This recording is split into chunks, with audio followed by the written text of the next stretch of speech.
帕萨特冷车的这几种问题啊，如果说你去维修或者说索赔，就是白花冤枉钱。第一呢，就是天冷了以后啊，咱们的启动的时候呢，怠速不稳，老铁，这是一个正常现象啊。有时候可以明显的看到指针上下浮动。天冷了，汽油的雾化也差了一些，空气的温度也低，燃烧不充分。发动机啊，要不断的调整喷油嘴的喷油量，来保持发动机尽快达到热车状态以及平稳状态。第二个问题啊，就是我们冷车启动的第一脚刹车，不管是前进还是后退啊，都会嘎嘣一下。这是因为我们的刹车片啊，看似是固定在我们的车身上的，实际上是通过簧片或者说弹簧固定，有一定的极小的间隙。踩第一脚刹车的时候啊，会把这个间隙填满，填满以后就会发出这样一个声音。第三个问题啊，就是冷车起步以后踩刹车啊，会吱吱吱吱响啊。那首先我们的刹车片铁粉含量比较重，那能保证刹车效果，轻度的摩擦有异响属于很正常的现象。热车了以后就好了。另外，时间停得过久的刹车碟，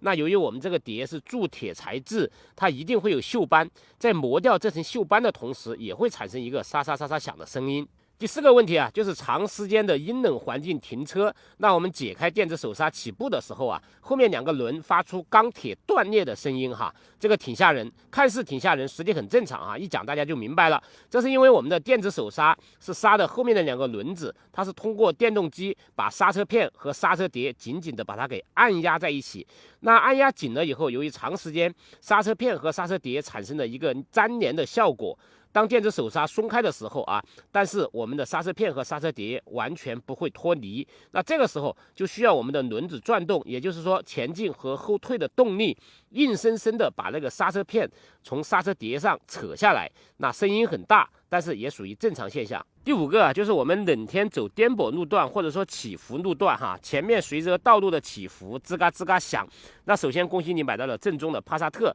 也不是帕萨特啊，所有的大众可能都有这个问题，成本控制，胶套冬天变硬，只会发出声音，不会影响你的使用效果。那这个也没必要去索赔，也没必要去维修，换多少个都是一样的效果。第六个问题啊，就是在很干燥的地方哈，冬天启动的时候可能会产生皮带吱吱吱吱吱的声音哈。这个声音就是随着我们发动机的转速时高时低啊，实际上就是这条皮带太干燥了。那如果说你要测试的话啊，淋一点点矿泉水在这个地方，我们的声音马上就会消失。那这属于正常的现象，皮带只要不龟裂，在10万公里以内是不需要更换的。第七个问题啊，就是因为一些温度低而引发的一些系统故障啊，比如说我们的前车标结冰以后啊，就会出现一个无视野，比如说我们的轮胎冷车硬了以后发出一个吱吱吱吱的摩擦声音，比如说发动机的温度和电池的温度达不到正常工作温度的时候，自动启停会停用，还有变速箱油达不到正常工作温度的时候，换挡可能会延迟，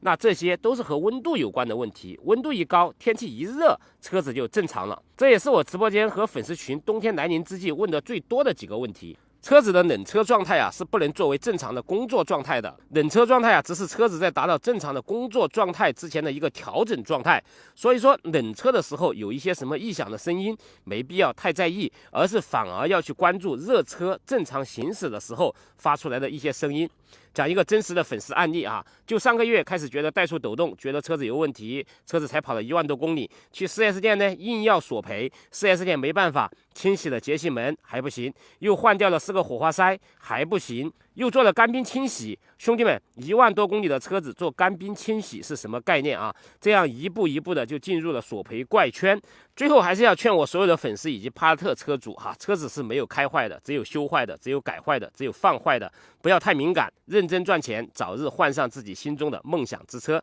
我是明司机，欢迎关注，也欢迎加入我的粉丝群，一起聊聊帕萨特。